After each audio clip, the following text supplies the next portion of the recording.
And with that wonderful guitar solo, I want to thank all my fans who have commented on it. I'm Reed McCollum, and welcome back to another podcast about essential dynamics, philosophy, and perspective on how things get done in business. I'm here with the guru and master of essential dynamics, Mr. Derek Hudson. Derek, how are you today? Reed, I'm fine. I'll never get you to stop saying guru, but I'm a student of essential dynamics. A student. Well, then what am I? I must be a peasant.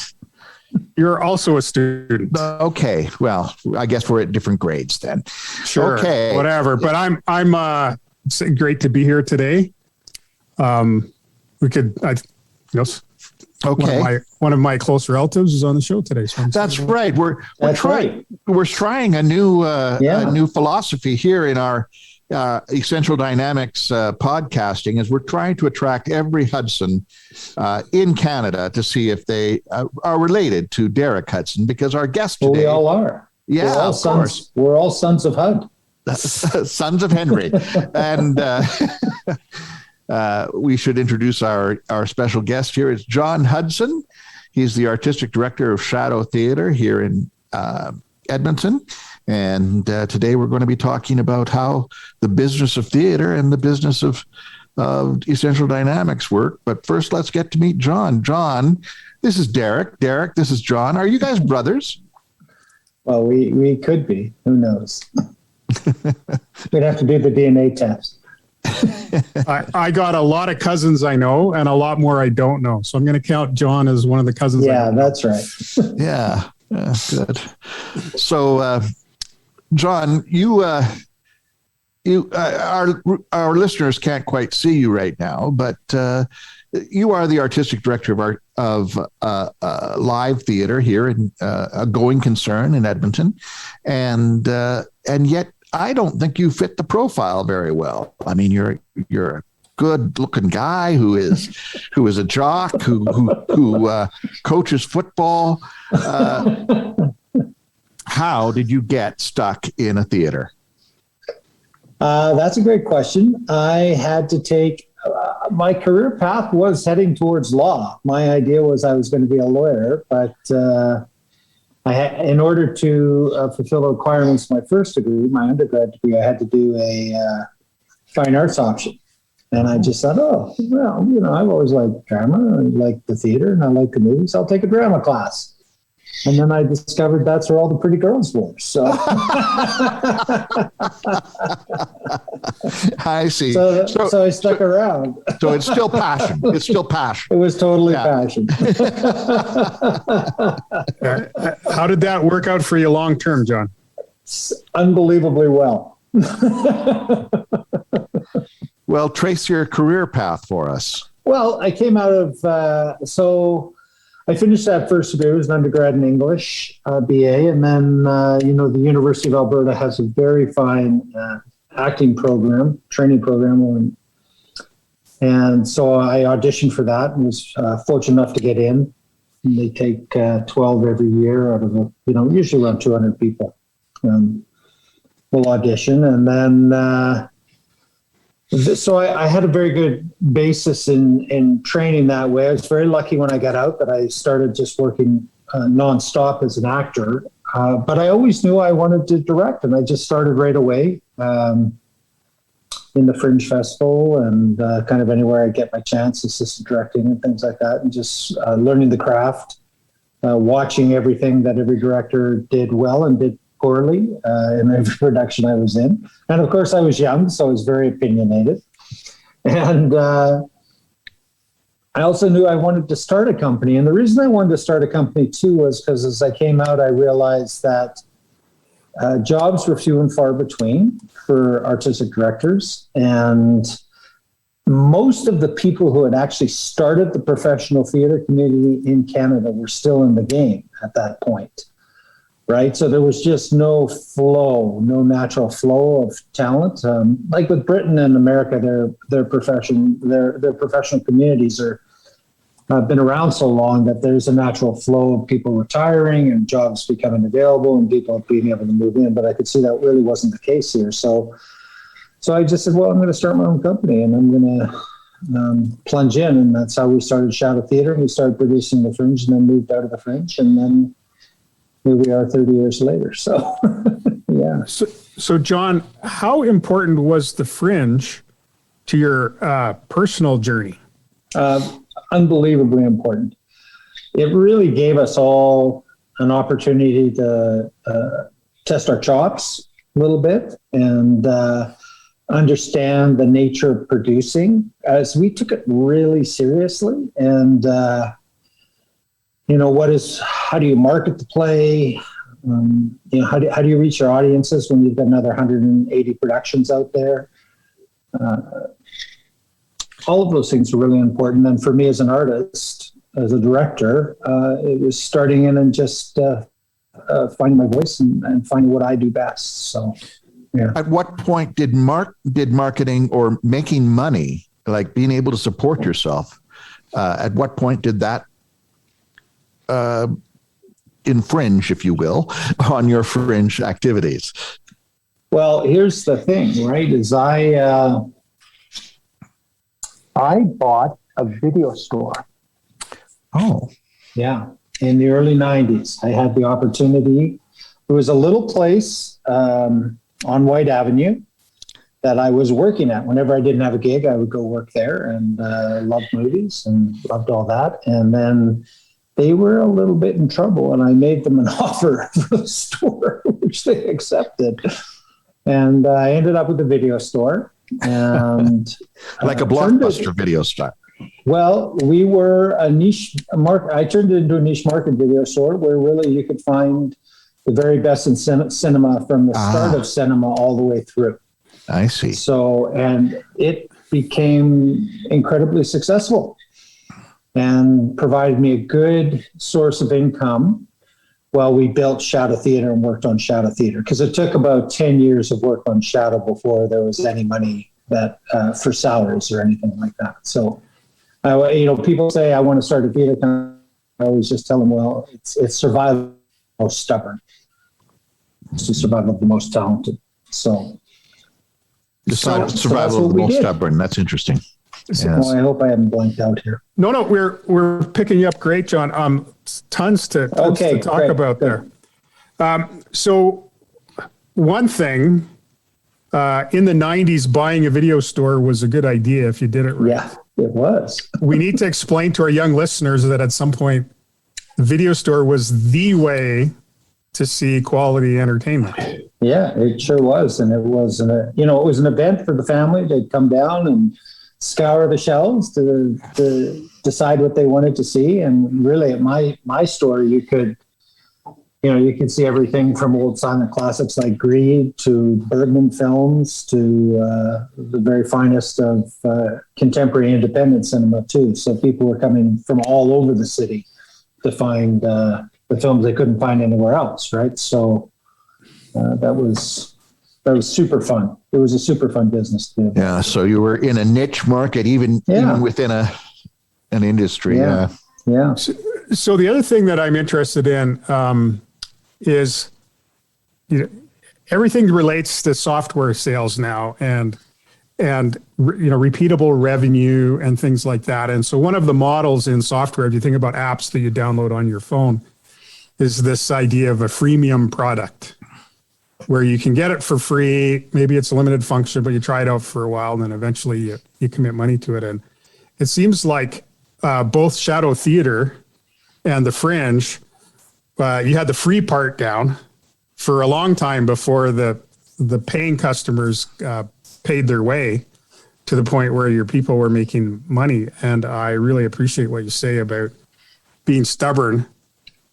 Were you entrepreneurs in the sense that you knew you were going to make a lot of money if you did it right? Or were you artists that had a story to tell and you needed to be able to be sustainable in telling your story? Yeah, more of the latter. Yeah, we were passionate artists who had a pretty good sense of business. Like the two people who really built the company, myself and Coralie Cairns. Coralie Cairns was like the bookkeeper at the High Level Diner, also an actor, but that was her off the side of her desk thing that she was doing. And we built the company together, and we we used a lot of common sense with business. You know, we knew how to look at a ledger. We knew how to put together budgets, and then we kind of figured out the rest of it together. And certain things fell into place for us. And first and foremost was the building I'm in right now. Everything you see behind me is the Varscona Theatre. I'm also one of the founders of the Varscona Theatre. And I should say, and I should interrupt and say that John was a prime mover and the head of the reconstruction project. Tell them what the Varscona was before. Right. So I was just getting to that. That was, it was called the Chinook Theatre, but it's actually where Fringe Theatre Adventures was housed out of. So the Fringe was actually in this building. And then they were moving across the street. They were going to move out and the theater was coming empty. And we just had to be in the right spot in the right time to be able to move in and take over. And then once you have a building, it's much easier to build an audience base from there because they know where you're at. They know the program is going to be consistent. And that's where we started. I think the first year we sold subscriptions, we sold 30, and we were so delighted sold 30 subscriptions. It was just unbelievably great for us. So, yeah. And so you take it from there and you move forward. And then you learn all the ins and outs on building an audience and a loyal audience base and, building sponsorships with companies, finding where the government grants are, that kind of thing. So it all comes together. Talk about the contrast between the old Varscona as a building and the Varscona in which you sit now. Oh my God. The building was originally a fire hall. It was fire hall number 6. And, when we took it over, it was not in great shape, but then we started programming so much in here. Like we really had about 320 performances a year. Oh my! At kind of the height of our schedule. And back in there, we had several companies. So there was Shadow Theatre, the company I was running, Teatro La Quindicina, which is run by Stuart Lemoyne. And then Rapid Fire Theatre was in here. So and Dynasty. So Dynasty would perform Monday night. One of the main companies would have the Tuesday to Sunday slots, but Rapid Fire would come in late nights on Friday and Saturday night. So there was just constant flow of people. And the building really wasn't capable of handling that kind of load. And it started to degrade pretty quickly. And the washrooms were in terrible shape. And then it became just difficult. Like we had people who were coming, and I said this when we started, because the building was completed in 2016, but we started work probably 2008 on maybe even 2007 on working towards the refurbishment of the building.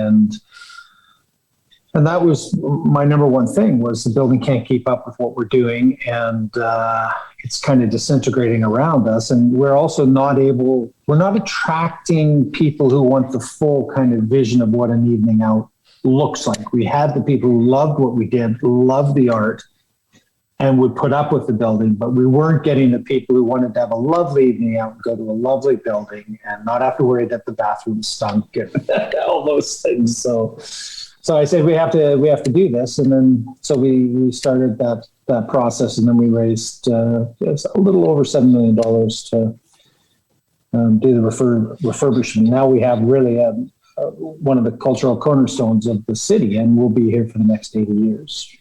So when you say you raised $7 million, that's not an easy task. No. If you say it in one sentence, but it must have been just an enormous hill. It was an enormous amount of work. And as I say, we started in 2007-8 and we finished in 2016. So it took us that long to get it all together. So, yeah. I'm sorry, Derek, go ahead. Well, John, we don't need to go through all the donors and all the philanthropists that supported, but I do see you've got the Allard family's name behind you. So I wanted to shout that one out anyway. Totally. The Allards are just unbelievably generous and thoughtful people. They really understand that how to be a part of building a great community. And we'll always be grateful to them, and especially to Beth, who was our champion, Beth Allard Clough. So yeah, it was great. Well, that's a fantastic story. Now, here on Essential Dynamics, we hear all the stuff in the world, and then we try and sort of sort through it so we understand it a little better. And one of the things we talk about is that to accomplish some great purpose, people have to go on a journey. So we talk about people, path, and purpose. And we're always doing this in the face of opposing forces. And so I'm interested in your personal journey first, and we can get to shadow theater a bit later. What has ultimately been one of your drivers, and what sort of ultimate purpose have you found yourself being attracted to, given that you didn't end up in law school? Yeah, fortunately. I'm a passionate artist. I came to that a little later than some people. Some people find it in high school, and I didn't find it to university. But I knew I'd found my purpose when I started to take that journey in university and into the arts. And I come from a real business family. Like, my mom was the first female stockbroker in Alberta. Oh, wow. And my sister still operated her business. So it was a bit of a shock to everybody when I declared my intention to go into the arts. But I will say, when I received my induction into the Cultural Hall of Fame here in Edmonton, my mom was very proud. I was very glad that she lived to see that. So, John, was there any particular moments in university where, like, you were on stage or whatever, and you found yourself, I guess? Yeah, there was a few of them, actually, and it really had to do more with mentors, people that I came in contact with that just meant a lot to me. My first acting professor, Thomas Peacock, at the university, just such a solid human being and so passionate about teaching and instilling that in us. And then my other mentor, Jim DeFelice, who then became a good friend and actually helped a lot with, in the beginning of Shadow Theater, he helped quite a bit. So their kindness and generosity and openness helped a lot. And then just as you get better at what you do, the more experience you get, and you get more and more confident in your own skills. There's a certain times where you just hit it and you're just in a groove. I know one part for me was playing the Player King, and Rosencrantz, Field and Stern are dead, and it was just like flying almost. You were just in such a groove on the stage. It was really delightful. And then you find that as a director too, because you're not looking at just one part, you're looking at the whole piece, right? And boy, when that works, it's just really exciting. You've got all those tremendous artists that you're working with towards one final goal, and it just all comes together. It's a real adrenaline rush. Yeah. So go ahead, Reid. I was just marveling. I made a couple of notes to myself of some things you've said. It's amazing to me how often, Derek, we've heard in our podcast people citing mentors as crucial to their quest. I think we're really learning something from that particular repetition, if you will. Well, and I think it's essential. And if we're talking about quests, and we look at all the great mythology throughout the world, there's always a mentor within all those quests, whether it's Merlin or Ulysses, or there's always somebody there. Yeah. Gandalf's our favorite. Gandalf. There you go. Yeah. I also noted, John, I really admire the transition you made from whether you was conscious or not, but just partly because of location, from the old Varscona to the new. You went from really guerrilla theater in the fringe where it's just making it up to survive, to something very sophisticated and a subscriber base and a little more elegant, if you will, or permanent. And you made that transition. Not everybody does. And I really admire your level-headedness through it. Well, thank you, Reed. And that was 100% conscious choice. Like, there's what you can do at the fringe is kind of like, you beg, borrow, and steal everything you can get. But when you have a building like this and you're inviting people in, you want to show them something pretty spectacular, I think, in every way. Yeah. I remember the old Varscona. I was not here for a lot of its history, but I do remember the old Varscona Theater and the plays that I got to see there toward the end of its existence. And then now I remember very well the first show that was on in the Varscona Theater, the new one that opened it up. And it was very stark that what used to be acceptable for set dressing in the old Varscona Theater, because it was kind of make do theater, didn't cut it. It didn't cut it in the new theater, where a certain standard was raised. That's right. Yeah, and we took that because that first show wasn't mine, so we had that first show to sit back and look at it and go, oh, okay, well, that's a great lesson for us all. So we understood right then that we had to completely up our game, and so we worked very hard to make sure that we do that. Yeah. So, John, who are you responsible to when you talk about upping your game? What in your mind?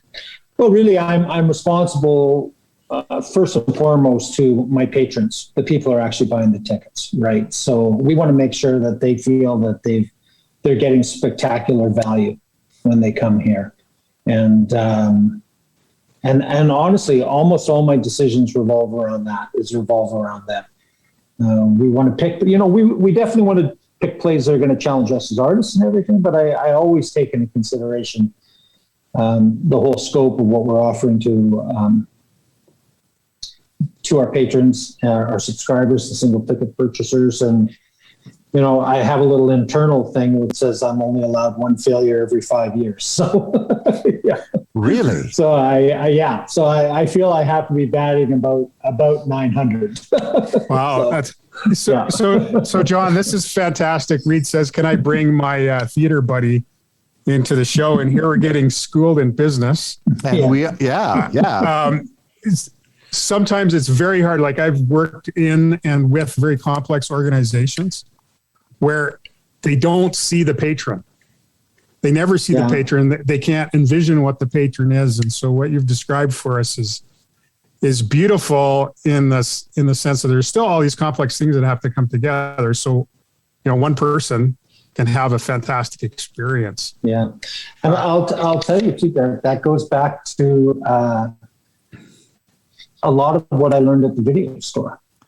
The video store was a unique business model because you had the same customers coming in your store sometimes 4 times a week. So you got to know people on a really personal level. Like, it's really interesting. People knew me by my first name and I knew people by their first name. And we'd always, at the end of each year, we'd give our top 100 customers a gift, right? Whether it was a t-shirt or something, we'd always reach out because those people were keeping us, going, and we're spreading the good word to other people. And so we kind of took that same model, that customer service model. And I got a lot of that from courses I took. I took some customer service courses and those kind of things. And they were very useful to me. And for me, customer service is at the forefront of everything we do. And even going back as we're coming through the pandemic, we've had this discussion. What do we do if a customer asks about so here's an example. We had a customer who had a couple tickets left over from when we had to shut down. They were going to buy a new subscription package, but wondered if they could have 4 comps instead of just the 2? And we said yes, just because our motto right now is whatever they want, we want to make that happen. And we want to get people back in the theater and get them feeling comfortable back in the theater. So the answer is going to be yes for the next year. So that's awesome. Yeah. I wish we had more time to talk. And I think Derek, could we bring Mr. Hudson back since he's your cousin? I want to hear about how we get people back in the theater and what that business looks like. Well, then let's do that. John, can we do that? Yeah, I'd be happy to. That'd be great. John, for now, where can people find you if they want to connect with you on the web? Oh, great. Well, they can email me at director@shadowtheater.org. That's always a good way to get a hold of me. And the website is shadowtheater.org? Shadow Theater is the website, shadowtheater.org, but my email is director@shadowtheater.org. So, okay, great. Yeah. Derek, if people want to talk to you, I don't know why, but if they did, where would they find you? DerekHudson.ca on the web is a great way to track me down. I like that very much. Well, for Bryn Griffithson Studio, I'm Reed McCall. I'm your handsome host. And until next time, I just want to say once again, consider your quest.